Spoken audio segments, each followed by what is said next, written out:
Dolar ditendang. Langkah senyap Presiden Prabowo bersama Menteri Keuangan Purbaya untuk mengurangi pemakaian dolar Amerika dalam transaksi internasional merupakan kebijakan yang sangat berani. Ini bukan sekedar drama pencitraan. Ini adalah langkah nyata agar Indonesia bisa merdeka sepenuhnya. Indonesia menunjukkan kepada dunia bahwa Indonesia bisa berdiri di kakinya sendiri tanpa bergantung pada negara asing. Rupiah akan bangkit. Ya udah, yuk kita simak penjelasannya. Tapi jangan lupa subscribe channel ini, Tiang Politik. Percayalah, kita sudah di jalan yang benar. Kita sudah kembali kepada Pancasila yang benar. Kenapa sih sebagian dari kita itu ketakutan setengah mati kalau rupiah mau lepas dari cengkraman dolar? Apakah kita beneran bangsa yang lemah, atau kita cuma punya mental inferior yang ngerasa apapun buatan asing itu pasti lebih hebat? Saat ini, pemerintah lagi jalanin operasi senyap buat nendang dolar dari pasar kita. Kubu sebelah langsung panik dan bilang produk lokal kita gak bakal laku di dunia. Tapi kubu satu lagi bilang, inilah saatnya rupiah punya harga diri. Pertanyaannya, apakah lepas dari dolar itu sebuah langkah kemerdekaan sejati, atau justru blunder terbesar yang bakal mencekik rakyat kecil? Yang akan terjadi ke depan, ini yang saya minta kita berdoa bersama, dan jangan menebar hoax, jangan menakut-nakuti masyarakat, karena yang terjadi ke depan akan menggunakan cara ini. Satu, ajakan sell off akan makin banyak mulai dari rupiah, dari pasar saham, dari obligasi. Kedua, turunkan rating. Dari peringkat lain akan diturunkan lagi rating-rating Indonesia. Mudah-mudahan kita tidak lebih rendah dari triple B, karena ini akan menjadi chaos sekali kalau sampai kita di downgrade lebih rendah daripada triple B. Jadi di sini ada Moody's, ada SP500, ada Fitch yang kedepannya kemungkinan akan menurunkan rating. Dan yang ketiga, akan muncul provokasi demo besar-besaran untuk impeachment presiden. Patternnya sudah jelas, dihajar dulu dari ekonomi, dipecah dulu kepercayaan masyarakat pada pemerintah, dihancurkan mata uangnya, apalagi berikutnya, dimulai rating turunkan supaya Indonesia nggak bisa ngutang, dan provokasi, demo, propaganda yang dilakukan persis seperti tahun 98, didukung oleh tangan-tangan elit. Yuk, kita bedah datanya secara dingin tanpa emosi, dan lihat di akhir video, Anda berdiri di kubu yang mana. Tapi sebelum kita bongkar strategi lengkapnya, mari kita rapatkan barisan. Video ini bukan cuma soal angka-angka rumit atau kebijakan di atas kertas. Ini adalah suara kita, suara gerakan rakyat Indonesia yang sudah lelah ditindas oleh dikte asing, dipermainkan oleh para mafia, dan dihianati oleh oknum pejabat korup yang cuma memikirkan isi perut mereka sendiri. Jika Anda adalah bagian dari rakyat yang ingin melihat bangsa ini berdiri tegak di atas kaki sendiri, ambil tindakan nyata sekarang juga. Klik tombol like, subscribe kanal ini, dan bagikan video ini ke seluruh pelosok negeri, ke grup-grup WhatsApp Anda. Satu share dari Anda adalah peluru digital untuk memutus rantai pembodohan dan memperbesar gerakan persatuan kita agar semakin masif. Jangan lewatkan satu detik pun dan tonton video ini sampai akhir, karena setiap informasi di sini adalah senjata kita untuk melek finansial secara nasionalis. Sekarang, mari kita tunjukkan kekuatan rakyat yang sebenarnya di kolom komentar. Tuliskan dari daerah mana Anda berasal, dan suarakan dukungan penuh Anda untuk melawan penindasan global serta para tikus berdasi. Teman-teman, gimana pendapat kalian? Lebih baik Indonesia main aman saja, tapi selamanya jadi pelayan asing, atau kita harus berani mandiri dan berdikari, tapi akan diserang oleh pihak asing yang kepentingannya terganggu? Coba tulis opini kalian di kolom komentar, teman-teman. Kita berdiskusi bersama-sama. Ya udah, yuk kita simak lagi. Kita sering heran mengapa harga-harga barang di pasar tradisional tiba-tiba naik. Kita sering mendengar istilah inflasi, pelemahan kurs, atau suku bunga Amerika Serikat yang sedang tinggi. Namun sebagai rakyat awam, pernahkah kita benar-benar merenungkan mengapa nasib isi dompet kita harus ditentukan oleh kebijakan sebuah lembaga keuangan di Washington atau New York yang jaraknya belasan ribu kilometer dari dapur kita? Ini adalah sebuah ironi yang sangat mendalam. Secara fisik dan politik, bendera merah putih sudah berkibar gagah sejak tahun 1945. Kita selalu bangga meneriakan kata merdeka di setiap perayaan hari besar nasional. Tetapi dalam realitas kehidupan sehari-hari, urusan perut, tarif listrik, harga tahu tempe hingga biaya logistik bahan pangan kita ternyata masih belum sepenuhnya merdeka. Kita masih terikat oleh rantai kasat mata bernama dominasi dolar Amerika Serikat. Ketergantungan yang luar biasa pada mata uang asing ini bukan sekedar angka-angka rumit yang ada di layar komputer para bankir, melainkan sebuah beban nyata yang dampaknya langsung mencekik rakyat kecil. Ketika nilai tukar rupiah tertekan hingga menyentuh angka yang sangat tinggi per dolarnya, Indonesia sedang tidak baik-baik saja. Berdasarkan kalkulasi matematis, negara kita harus menanggung kerugian yang sangat fantastis, yaitu sekitar 1,5 hingga 2 triliun rupiah setiap harinya. Mengapa angka kerugiannya bisa sekejam itu? Jawabannya sederhana dan sangat masuk akal bagi kehidupan kita sehari-hari. Sebagai bangsa, kita masih harus mengimpor banyak kebutuhan pokok, mulai dari bahan baku pangan, mesin pabrik, hingga bahan bakar minyak. Di saat yang sama, kita juga memiliki beban utang luar negeri dan bunga tambahan yang semuanya wajib dibayar menggunakan dolar. Jadi bayangkan saja, setiap kali dolar menguat, pengusaha dalam negeri harus merogoh kocek lebih dalam hanya untuk membeli bahan baku yang sama. Biaya transportasi dan logistik pun otomatis ikut membengkak. Ujung-ujungnya siapa yang harus menanggung semua kenaikan biaya tersebut? Tentu saja kita, masyarakat kecil yang berbelanja di pasar-pasar tradisional. Keringat dan kerja keras yang kita peras setiap hari di sawah, di pabrik atau di kantor, seolah-olah menguap begitu saja hanya untuk membayar selisih kurs kepada sistem keuangan global. Kondisi inilah yang menjadi alasan mendasar mengapa sistem ekonomi kita harus dirombak total secara berani. Kita tidak bisa terus-menerus menjadi bangsa yang inferior dan selalu merasa pasrah saat dihantam oleh gejolak luar negeri. Selama ini, struktur ekonomi kita sengaja dibuat tergantung pada rantai pasok global yang dikuasai oleh segelintir elit dunia. Setiap kali ada ketegangan politik di Timur Tengah atau pemilu di Amerika, ekonomi kita langsung bergoyang seperti pohon yang tertiup angin puyung topan. Pengusaha lokal tidak pernah bisa membuat rencana bisnis jangka panjang karena harga-harga bisa berubah drastis dalam hitungan jam. Ini adalah bentuk penjajahan modern yang sangat halus yang membuat sebuah bangsa merasa sudah bebas saat sebenarnya masih menjadi tawanan finansial. Oleh karena itu, langkah tegas yang diambil oleh pemerintahan saat ini untuk menghentikan ketergantungan pada dolar bukanlah sebuah pilihan kosmetik atau sekedar mencari sensasi politik. Ini adalah sebuah keharusan sejarah, sebuah perjuangan suci untuk mengembalikan kedaulatan sejati ke tangan rakyat Indonesia agar kekayaan alam melimpah yang ada di bumi Nusantara ini bisa dinikmati sepenuhnya oleh pemilik sah republik ini, bukan justru memperkaya para spekulan asing di luar sana. Indonesia adalah negara yang besar. Kekuatan kita adalah persatuan. Jika kita terpecah belah, maka kita akan lemah. Oleh karena itu, mari kita bersatu. Kita tunjukkan kepada dunia bahwa bangsa Indonesia adalah bangsa yang merdeka. Karena kemerdekaan itu adalah hak bagi seluruh bangsa. Merdeka atau mati. Melihat kenyataan pahit yang sudah berlangsung selama puluhan tahun tersebut, tidak mengherankan jika langkah berani yang diambil saat ini langsung memicu kepanikan luar biasa di tingkat internasional. Pertanyaan besarnya adalah bagaimana cara kita melawan raksasa keuangan global yang sudah terlanjur mencengkram dunia? Jawabannya tidak terletak pada teriakan makian di podium atau aksi boikot yang emosional, melainkan pada sebuah strategi super cerdas, legal, dan berjalan tanpa suara yang kerap disebut sebagai operasi senyap local currency settlement atau transaksi menggunakan mata uang lokal. Melalui taktik catur tingkat tinggi ini, pemerintahan kita tidak lagi menggunakan dolar Amerika sebagai perantara ketika berdagang dengan negara-negara mitra utama.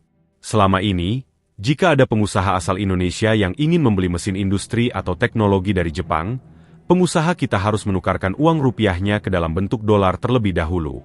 Setelah dolar itu dikirim ke Jepang, barulah pengusaha Jepang menukarkan kembali dolar tersebut ke dalam mata uang yen mereka. Sadar atau tidak, dalam proses 2 kali konversi mata uang yang tampak sederhana itu, ada triliunan rupiah uang bangsa kita yang hilang menguap begitu saja setiap tahunnya. Uang itu mengalir secara gratis sebagai biaya administrasi dan keuntungan ke dalam kantong bank-bank clearing yang berada di Wall Street, New York. Kita yang bekerja keras memeras keringat di ladang nikel, perkebunan kelapa sawit, dan tambang emas. Tetapi lembaga keuangan asing di belahan dunia lain yang memetik keuntungan cuma-cuma tanpa menanam sebutir benih pun. Dengan perluasan strategi transaksi mata uang lokal yang digagas secara jenius saat ini, jalur pemerasan halus tersebut resmi dipotong. Sekarang, pengusaha Indonesia bisa langsung membayar menggunakan rupiah yang dikonversikan secara langsung menjadi yen, yuan Cina, ringgit Malaysia, atau baht Thailand tanpa perlu menyentuh selembar pun kertas hijau bernama dolar. Langkah revolusioner ini secara otomatis mempersempit ruang gerak para spekulan mata uang yang hobi menggoreng harga demi keuntungan pribadi mereka. Ketika permintaan terhadap dolar menurun secara drastis dalam transaksi perdagangan kita, maka secara alami posisi tawar dan martabat mata uang rupiah akan meningkat dengan sendirinya di panggung internasional. Tentu saja, sebuah gerakan perubahan besar yang mengancam status quo tidak akan pernah berjalan mulus tanpa adanya hambatan. Disinilah kita harus membuka mata lebar-lebar untuk melihat siapa saja pihak-pihak yang sebenarnya merasa ketakutan jika rupiah menjadi mandiri dan kuat. Pertempuran ini bukan lagi sekadar urusan ekspor dan impor, melainkan pertarungan klasik antara kepentingan nasional yang sejati melawan keserakahan kelompok elit kapitalis dan para mafia pemburu rente. Selama ini, ada sekelompok orang, baik di luar negeri maupun antek-antek lokal di dalam negeri, yang sangat menikmati keuntungan dari penderitaan fluktuasi mata uang kita. Mereka adalah para spekulan valuta asing yang sengaja menimbun dolar saat ekonomi kita sedang goyah, dengan harapan nilai aset pribadi mereka melonjak tinggi di atas penderitaan rakyat banyak. Bagi mereka, rupiah yang stabil dan kuat adalah sebuah berita buruk yang mematikan ladang bisnis kotor mereka. Oleh karena itu, jangan heran jika setiap kali pemerintah meluncurkan kebijakan fundamental untuk memperkuat rupiah, narasi di media-media tertentu langsung berubah menjadi penuh dengan kekhawatiran yang dibuat-buat. Para pengamat yang digerakkan oleh kepentingan tertentu akan mulai meniupkan analisis yang menakut-nakuti masyarakat dengan dalih bahwa rupiah yang terlalu kuat justru akan memukul sektor ekspor kita dan membuat produk lokal tidak kompetitif di pasar dunia. Ini adalah bentuk manipulasi psikologi pasar yang sengaja disebarkan agar mentalitas bangsa kita tetap merasa inferior, kerdil, dan selalu merasa butuh bergantung pada belas kasihan mata uang asing. Mereka ingin kita tetap percaya pada dongeng, bahwa kita adalah bangsa lemah yang harus selalu tunduk pada aturan main keuangan global yang pincang. Namun, sindiran tajam dan manuver menakut-nakuti tersebut kini patah di tengah jalan berkat argumen berbasis data yang tak terbantahkan. Pemerintah menegaskan bahwa kita tidak sedang membangun ekonomi yang menutup diri atau memusuhi dunia luar. Kita hanya sedang menegaskan sebuah prinsip dasar kedaulatan bahwa rumah tangga ekonomi Indonesia adalah milik rakyat Indonesia sendiri, dan aturan main di dalam rumah ini harus mengutamakan kesejahteraan seluruh penghuninya, bukan demi kenyamanan para tamu asing yang ingin menguras isi kulkas kita. Pertahanan mata uang kita kini tidak lagi sekadar mengandalkan intervensi pasar oleh bank sentral yang melelahkan dan menguras cadangan devisa negara, melainkan ditopang oleh produktivitas real dari seluruh rakyat yang bekerja di berbagai sektor strategis. Kemenangan ekonomi yang sejati tidak ditentukan oleh seberapa keras kita berteriak, melainkan oleh seberapa matang taktik jangka panjang yang dieksekusi dengan dingin di meja perundingan internasional. Melalui ketahanan pangan yang kuat, kemandirian energi yang mapan, serta hilirisasi sumber daya alam yang konsisten, kita sedang membangun sebuah benteng ekonomi yang kokoh berakar pada bumi Nusantara, siap menghadapi badai krisis global apapun tanpa harus mengemis jaminan dari negara lain. Jika kita memperluas pandangan ke panggung internasional yang jauh lebih megah, kita akan menyadari bahwa apa yang sedang diperjuangkan oleh bangsa kita saat ini bukanlah sebuah langkah sendirian yang tanpa arah. Peta kekuatan ekonomi dunia memang sedang mengalami pergeseran tektonik yang sangat luar biasa dan tidak bisa dibendung oleh kekuatan manapun. Era di mana hanya ada satu negara tunggal yang bisa mendikte seluruh isi bumi dengan mata uangnya perlahan-lahan mulai runtuh. Dunia hari ini sedang bergerak menuju kutub baru yang disebut dengan sistem multipolar. Sebuah era di mana banyak negara mulai berani berdiri tegak dan menolak untuk terus menjadi pelayan bagi hegemoni finansial. Munculnya blok-blok kerjasama ekonomi baru yang sangat kuat, serta semakin solidnya integrasi ekonomi di kawasan Asia Tenggara, adalah bukti nyata bahwa ketergantungan global terhadap dolar Amerika mulai menemui titik akhir. Indonesia, dengan segala potensi raksasa yang dimilikinya, berada dalam posisi geopolitik yang sangat strategis untuk memanfaatkan momentum emas sejarah ini. Kita harus sadar bahwa Indonesia bukanlah negara kecil yang bisa diremehkan. Kita adalah negara dengan jumlah populasi terbesar keempat di dunia, pemilik bentangan alam yang luar biasa luas, dan gudang dari berbagai sumber daya alam yang sangat melimpah. Bumi Nusantara adalah rumah bagi cadangan mineral-mineral penting yang sangat dibutuhkan oleh peradaban teknologi modern. Mulai dari nikel yang menjadi bahan baku utama baterai kendaraan masa depan, tembaga, timah, bauksit, kelapa sawit, hingga logam tanah jarang yang harganya sangat mahal. Selama puluhan tahun, sebagian besar nilai tambah dari kekayaan alam yang melimpah ini justru dinikmati oleh industri-industri di luar negeri, sementara rakyat kita sendiri seringkali hanya menjadi penonton yang duduk manis di atas kekayaan bangsanya sendiri. Kini, arah kompas perjuangan kita sudah berubah total. Melalui keberanian kepemimpinan nasional yang konsisten, posisi tawar Indonesia tidak lagi diletakkan di bangku belakang sebagai pengikut, melainkan maju ke garis depan sebagai salah satu pemain utama yang ikut mengocok ulang kartu permainan ekonomi global. Peluang untuk menggunakan mata uang lokal kini tidak lagi terbatas pada hubungan kerjasama antar dua negara saja, melainkan sudah mulai mengarah pada pembentukan jaringan multilateral yang sangat luas di seluruh kawasan Asia dan negara-negara berkembang lainnya. Mimpi besar kita bersama untuk melihat rupiah diakui dan diperhitungkan sebagai salah satu mata uang yang disegani di kancah regional kini bukan lagi sekadar hayalan di siang bolong atau bumbu obrolan tanpa dasar. Ketika kita secara konsisten membersihkan transaksi perdagangan internasional kita dari ketergantungan mata uang asing, maka secara otomatis permintaan dunia terhadap rupiah akan meningkat pesat. Dan di dalam hukum ekonomi, ketika permintaan terhadap sesuatu naik, maka nilai intrinsik, harga diri, serta martabat dari alat tukar tersebut akan naik berlipat ganda dengan sendirinya. Tentu saja kita tidak boleh naif dalam melihat dinamika ini. Tantangan yang dihadapi di jalur perjuangan ini sama sekali tidak bisa dianggap remeh. Kekuatan hegemoni lama yang selama ini menguasai aliran dana dunia pasti tidak akan tinggal diam melihat wilayah kekuasaan ekonomi mereka digerogoti perlahan-lahan oleh keberanian negara-negara berkembang seperti Indonesia. Mereka bisa saja menggunakan berbagai instrumen tekanan, mulai dari jalur diplomasi yang menyudutkan, penurunan peringkat utang sepihak, hingga meniupkan isu-isu global tertentu untuk mencoba menggoyang stabilitas ekonomi dalam negeri kita. Namun, disinilah keunggulan dari strategi pertahanan berlapis yang sedang dibangun oleh negara kita diuji secara gemilang. Pemerintah tidak hanya fokus pada urusan luar negeri dengan mengurangi penggunaan dolar, tetapi juga mati-matian memperkuat fondasi ekonomi di dalam negeri kita sendiri. Pengelolaan keuangan negara kini dilakukan dengan sangat disiplin, transparan, dan produktif. Setiap rupiah yang ditarik dari hasil bumi dan pajak rakyat dipastikan harus kembali dalam bentuk pembangunan yang nyata, mulai dari pembangunan infrastruktur logistik, penguatan sektor pertanian untuk ketahanan pangan, hingga kemandirian di bidang energi. Logikanya sangat sederhana bagi kita orang awam. Ketika sebuah negara memiliki cadangan pangan yang kuat dan tidak perlu lagi mengemis impor beras atau bahan makanan dari luar, serta ketika kebutuhan energi dalam negeri bisa dipenuhi secara mandiri tanpa tergantung pada gejolak minyak mentah dunia, maka kebutuhan kita terhadap mata uang asing otomatis akan merosot drastis. Inilah esensi sejati dari konsep ekonomi berdikari, sebuah sistem di mana kekuatan mata uang kita tidak lagi rapuh karena terus-menerus diintervensi menggunakan cadangan devisa, melainkan ditopang langsung oleh produktivitas real dari keringat seluruh rakyat Indonesia yang bekerja di sawah-sawah, di pelabuhan-pelabuhan, dan di pabrik-pabrik pengolahan dalam negeri. Pada akhirnya, perjuangan besar ini membawa kita pada sebuah kesadaran terdalam mengenai arti sebuah nasionalisme ekonomi.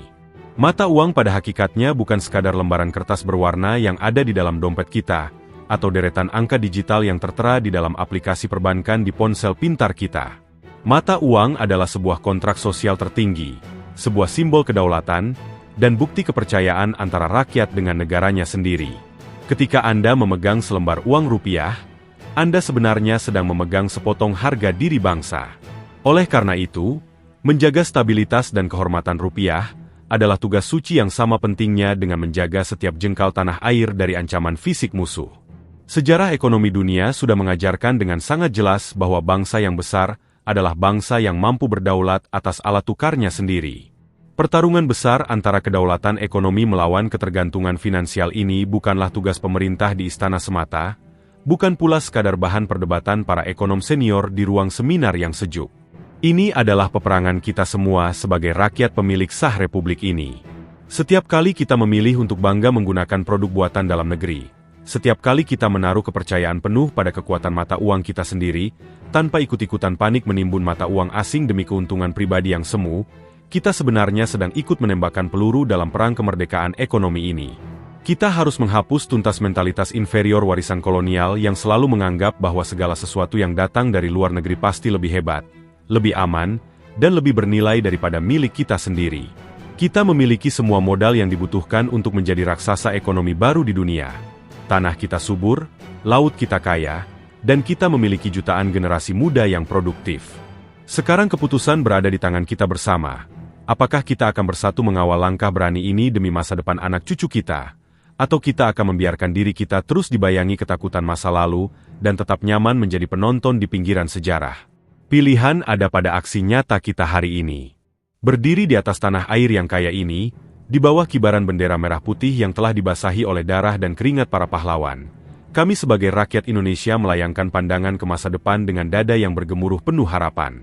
Di tengah badai ketidakpastian global dan pergeseran kekuatan dunia yang sedang terjadi, doa terdalam kami mengangkasa, mengetuk pintu langit demi keselamatan, kekuatan, dan keteguhan para pemimpin bangsa yang sedang berjuang di garis depan.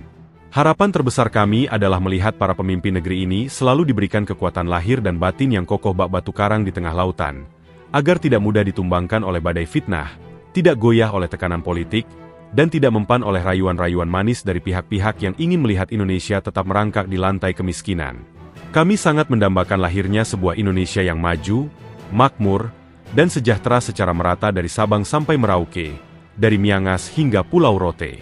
Kemakmuran yang kami impikan bukanlah sekadar angka statistik pertumbuhan ekonomi yang indah di atas kertas, melainkan sebuah realitas nyata yang bisa kami rasakan di dapur dan di dompet kami setiap hari.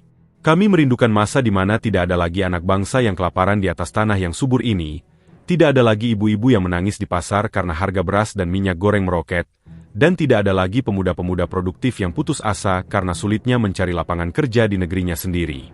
Kami ingin hidup makmur, di mana barang-barang kebutuhan pokok harganya murah dan terjangkau oleh semua lapisan masyarakat, serta pendapatan atau gaji yang diterima para pekerja layak dan besar, cukup untuk membiayakan pendidikan anak-anak hingga jenjang tertinggi dan menjamin kesehatan keluarga tanpa rasa cemas.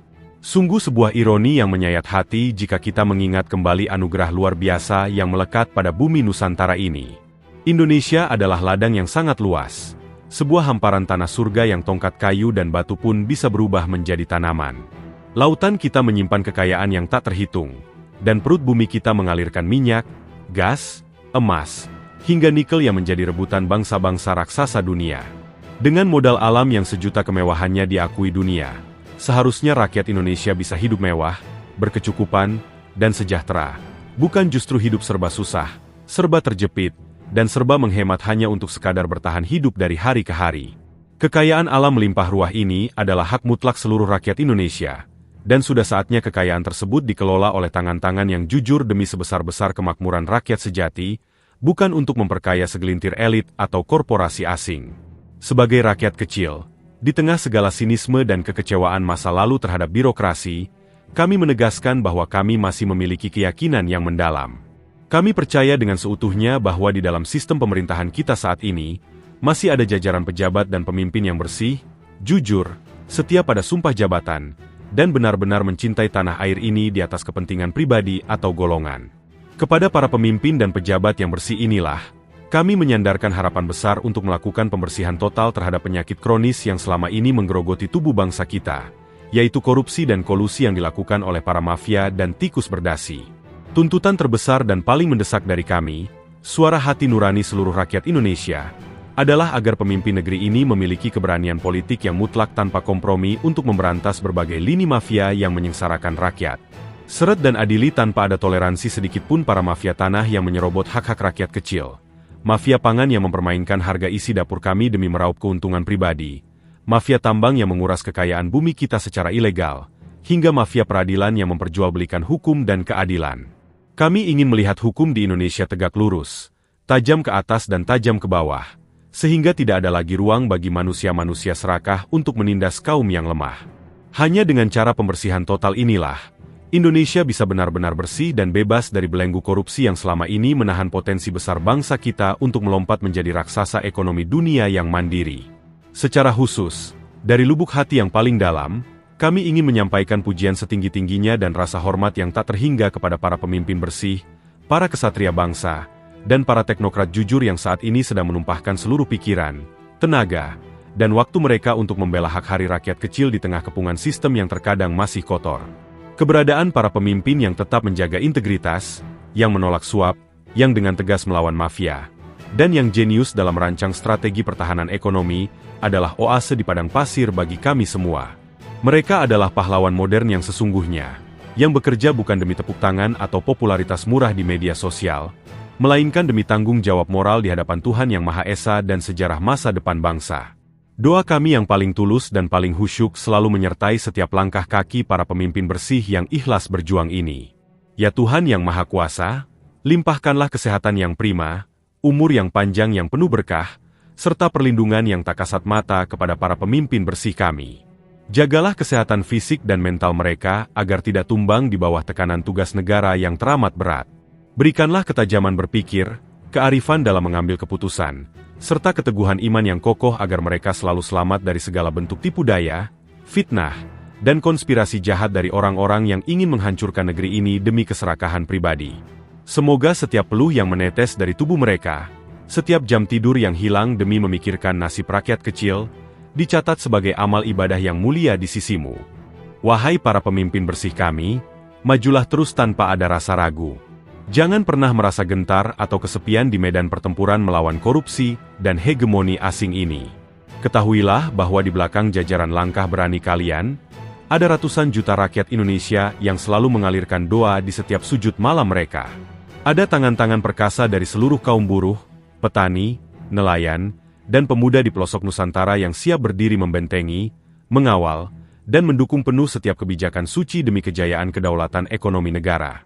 Bersama-sama, dengan persatuan rakyat yang solid dan kepemimpinan yang bersih serta kuat, kita pasti mampu membawa Indonesia keluar dari masa-masa sulit, mendobrak segala keterbatasan, dan melompat menjadi bangsa yang besar, disegani, adil, makmur, jaya, dan sentosa untuk selama-lamanya. Oke teman-teman, terima kasih sudah menyimak sejauh ini. Gimana pendapatnya? Gimana opininya? Silakan tulis di kolom komentar teman-teman. Tapi harus menggunakan kata-kata yang bijak teman-teman. Jangan mencaci maki siapapun. Tunjukkan kepada dunia bahwa bangsa Indonesia adalah bangsa yang beradab. Kita adalah bangsa besar teman-teman. Rakyat Indonesia sudah pada cerdas. Teman-teman, sekarang saatnya kita beropini. Ngobrol cantik sambil minum kopi. Kita minum kopi dulu teman-teman. Kopi. Teman-teman, hari ini, malam ini suasananya sangat dingin.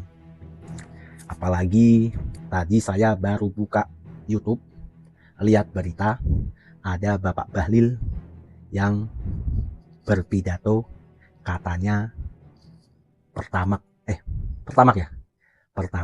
naik. Sebenarnya Pertamax itu harganya nggak naik teman-teman, tapi ganti harga. Kalau naik itu teman-teman harusnya 500 perak atau 1000 lah. Lah ini naik kok mau hampir berapa? 5.000. Itu bukan naik namanya teman-teman. Itu namanya ganti harga. Ya kita sebagai rakyat kecil cuma bisa nurut. Ya kritik seperti inilah. Ya semoga Pertalite nggak naik. Tapi ya kalau Pertalite-nya dipersulit sama aja. Sulit. Teman-teman, langkah strategis yang diambil pemerintah untuk mengurangi ketergantungan pada dolar Amerika dalam transaksi internasional merupakan keputusan yang berani dan patut kita dukung teman-teman. Jadi teman-teman, walau hari ini kita semua kecewa karena Pertamax-nya naik, harganya ganti harga, kita juga harus mendukung kebijakan pemerintah yang berpihak pada rakyat. Jadi kritik boleh teman-teman, tapi ya dengan cara yang bijak. Kritik itu bagus untuk menjaga pemerintahan tetap berada di jalan yang benar teman-teman. Teman-teman, selama puluhan tahun kita terjebak dalam sistem yang membuat isi dompet masyarakat kecil di dalam negeri ikut terombang-ambing oleh kebijakan keuangan di luar negeri. Ketika nilai tukar rupiah melemah akibat gejolak global, harga barang pokok juga ikut naik. Lah, hal ini merupakan beban yang nyata yang langsung mencekik rakyat seperti kita ini teman-teman. Ya, ketika terjadi gonjang-ganjing di luar negeri, padahal yang gonjang-ganjing itu di Timur Tengah teman-teman. Tapi saya yang di desa, yang di Indonesia, di desa pelosok juga ikut terkena imbasnya. Sekarang saya teman-teman, belanja bulanan itu sudah sangat mahal. Dulu kalau belanja bulanan ya seperti minyak goreng, seperti gula, seperti kopi, itu belanja pakai uang 250 udah komplit, udah dapat sabun, dapat odol, macam-macam lah teman-teman. Tapi sekarang dapat setengahnya aja enggak. Ini sangat membebani kita semua sebagai rakyat. Sedangkan UMR-nya nggak naik-naik teman-teman. Lalu gimana ini? Cari uang semakin sulit teman-teman. Apalagi di platform YouTube juga agak banyak peraturannya sekarang teman-teman.